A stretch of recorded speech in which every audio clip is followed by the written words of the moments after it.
Hello बच्चों, चलिए प्रश्न को पढ़ते हैं और समझते हैं। यदि a comma B comma C comma D गुणोत्तर श्रेणी में है तो सिद्ध कीजिए कि यहाँ पर a का वर्ग प्लस b का वर्ग प्लस c का वर्ग, दूसरे कोष्टक में है b का वर्ग प्लस c का वर्ग प्लस d का वर्ग, और बराबर हमें लेके आना है ab plus B C plus C D, और पूरे की घातांक कितनी है? 2 है। तो इसे हमें सिद्ध करना है। प्रश्न को हल करने से पहले प्रश्न के लिए मुख्य अवधारणा लिखेंगे हम। तो प्रश्न के लिए मुख्य अवधारणा, जिसकी सहायता से इस प्रश्न को हल किया जाएगा। मुख्य अवधारणा में हम इस बात को कहेंगे कि यदि गुणोत्तर श्रेणी में होती है संख्याएं तो क्या होता है। हम इस बात को कह सकते हैं कि यदि ए बी सी डी क्या है? गुणोत्तर गुणोत्तर श्रेणी में गुणोत्तर श्रेणी में है तो क्या होगा बच्चों? इनका जो सार्व अनुपात होगा वो बराबर होगा, अर्थात b बटा ए बराबर होगा c बटा बी के, और बराबर लिख सकते हो आप d बटा सी के। ये सभी सार्व अनुपात होता है। यहां से अब हम प्रश्न को हल करते हैं, और जो हमने मुख्य उदाहरण में बात समझी है उसी को यहाँ पर आधार बनाएंगे। तो मैं लिखता हूं कि यदि a comma B comma C comma D क्या है? गुणोत्तर गुणोत्तर श्रेणी में है। यदि a comma B comma C comma D गुणोत्तर श्रेणी में है तब देखिए क्या होगा। जैसा हमने समझा है, b बटा ए बराबर होगा c बटा बी, और बराबर होगा d बटा सी के, और इन सभी के बराबर में कितना मान लेता हूँ? r मान लेता हूँ। ये मैंने मान लिया है। यदि मैं इन सभी के बराबर r मानूंगा तो देखिएगा b किसके बराबर आ जाएगा? a r के। c किसके बराबर होगा? b r के। और यदि b का मान रख दूंगा तो ये a r की घात 2 हो जाएगा। उसके बाद d किसके बराबर है? सी आर के, और c का मान है ए आर की घात 2, तो ये हो जाएगा a, और r की घात कितनी होगी? 3। तो ये b c और d हो जाएगा। अब हम प्रश्न को हल करते हैं। सबसे पहले प्रश्न का बायां पक्ष लेके हल करते हैं। तो मैं लिख देता हूं इसका बायां पक्ष। बायां पक्ष, देखिए बायां पक्ष क्या होगा? a का वर्ग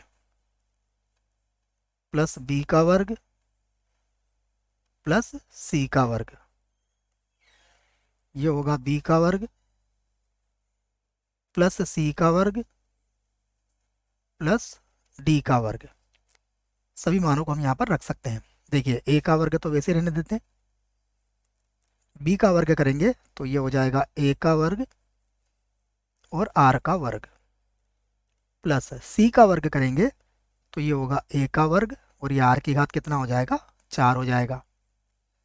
फिर से देखिए, यदि b का वर्ग करेंगे तो a का वर्ग और r का वर्ग हो जाएगा, प्लस c का वर्ग करेंगे तो a का वर्ग और r की घात 4 हो जाएगा।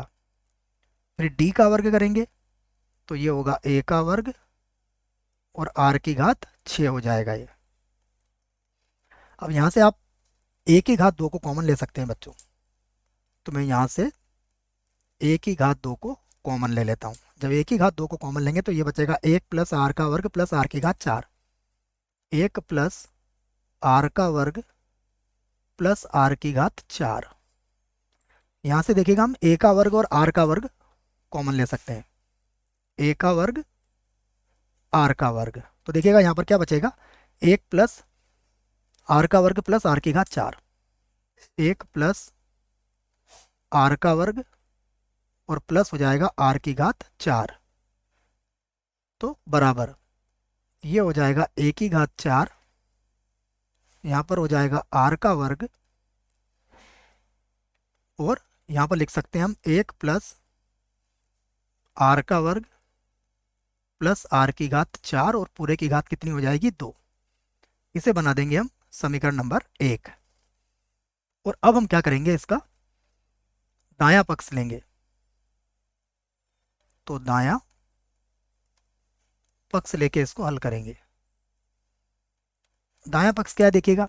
ए B plus B C plus C D का वर्ग। A B plus B C plus C D और पूरे का क्या होगा वर्ग।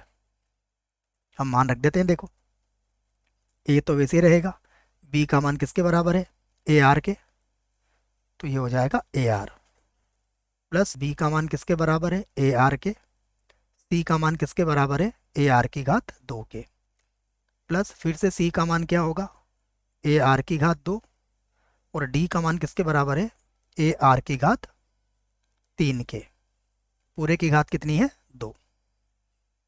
यहाँ से देख सकते हैं आप ए का वर्ग कॉमन आ जाएगा और यहाँ से आप आर को कॉमन ले सकते हो और पूरे की घात क्या बन जाएगी 2 बन जाएगी, क्योंकि पूरे की घात 2 हो रही है। तो यहाँ देखिए एक बचेगा, यहाँ ए आर का वर्ग चला गया, ए का वर्ग और आर चला गया बच्चों, तो केवल आर की घात 2 बचेगा। और यहाँ पर देखिए ए का वर्ग भी चला गया और आर भी चला गया, तो यहाँ पर आर की घात 3 और 2 5 थी, अब 4 बच जाएगी, आर की घात 4 और पूरे का क्या है ये वर्ग है। तो अब हम देखिए इसे क्या लिख सकते हैं, ये हो जाएगा ए की घात 4, ये हो जाएगा आर की घात 2, फिर होगा 1 प्लस आर का वर्ग प्लस आर की घात 4 और पूरे की घात कितनी है 2।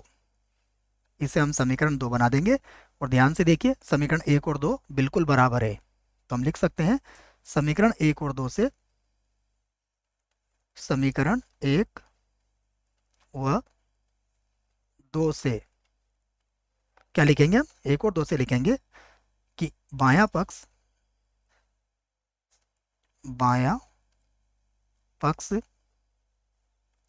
बराबर है दायां पक्ष के, बायां पक्ष बराबर है दायां पक्ष, और यही हमें सिद्ध करना था। यहाँ पर लिख सकते हैं हम सिद्ध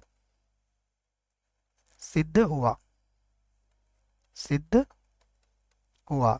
आशा करता हूँ बच्चों प्रश्न का उत्तर समझ में आया होगा। धन्यवाद।